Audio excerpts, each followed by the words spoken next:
Hey guys, this is Hamon. Welcome back to Bytesize, the show where I review games that I have taken interest in. They have to be old, they have to be new, they just have to be something I'm interested in. And today, technically you could call it a quick bites, but I'm going to be calling it a pairing today because I'm focusing on two games rather than multiple.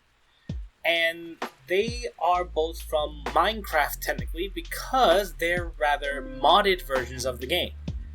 They are SkyBlock Beyond and Stoneblock.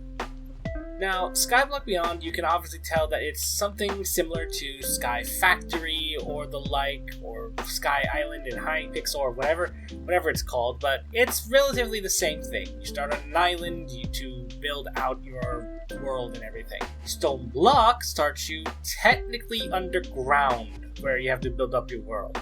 And that's honestly about it in terms of stories and all that, I guess. That's literally it. Now, in terms of graphics and all that, both of them have the same thing. They're Minecraft, so unless you put in the data packs or resource packs that give you the best graphics and all that kind of stuff, it really varies, honestly. If you're using vanilla, then it's just fine. It's nothing wrong with it, so nothing really to complain there. And in terms of gameplay, I'm not going to say anything vanilla stuff mine, build, that kind of thing. I'll just talk about the extra mechanics that they bring in, such as in SkyBlock, the mechanic that there is literally no land for you to work with is very interesting because it basically means you have limited space, and if you fall off, that's kind of it.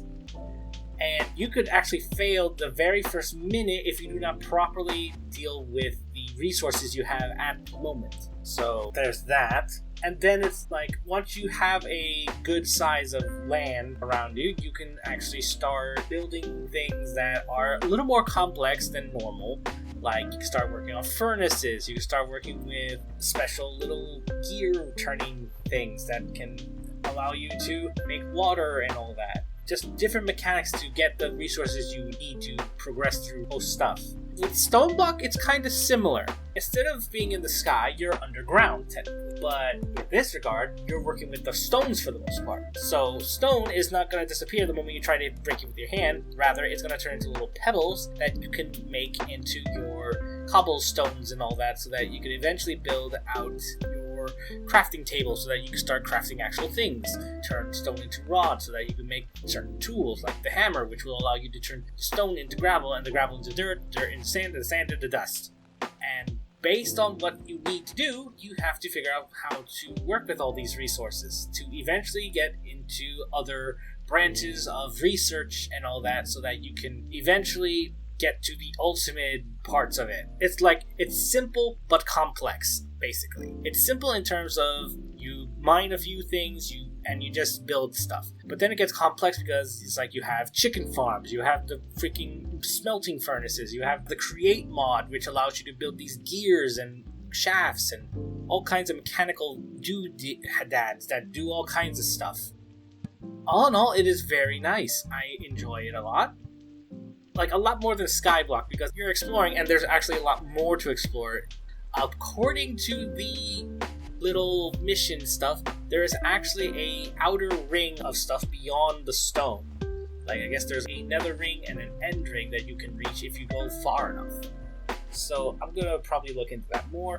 But otherwise, I'm going to say if you want to check these things out, you can find the data pack on various sites that provide data packs for the SkyBlock Beyond one, which I would recommend getting if you're into SkyBlock/Sky Factory/ whatever type of thing that is.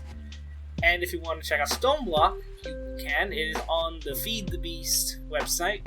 However, you'll also need to download the software for it because they won't allow you to get the data pack per se. But all in all, I definitely would recommend getting them both. They're both absolutely free. Well, obviously you need to get the game first, so it's not that simple.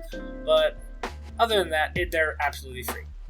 With that said, I want to thank you so much for watching. I hope you enjoyed this interesting episode of Bytesize. If you did, please leave a like, favorite, and subscribe to the channel for more videos like this, and I will see you next time. Bye!